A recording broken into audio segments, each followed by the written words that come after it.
আসসালামু আলাইকুম। এই হচ্ছে আমাদের কাঁঠাল গাছ। এক একটা কাঁঠাল অনেক বড় হইব। মাশাআল্লাহ ভালোই ধরছে। প্রথমবার একটা, তারপর দুইটা, এবার নিয়ে চারবার ধরলো।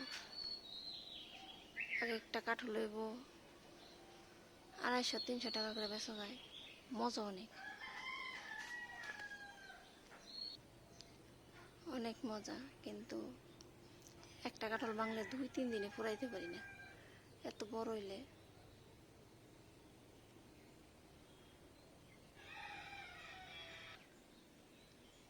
বাড়ির গাছের জিনিসই আলাদা স্বাদ।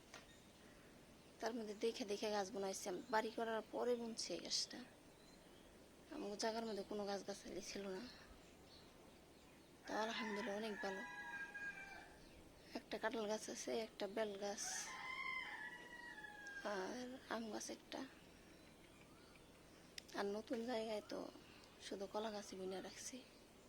ধন্যবাদ সবাইকে আমাদের ভিডিওটা দেখার জন্য।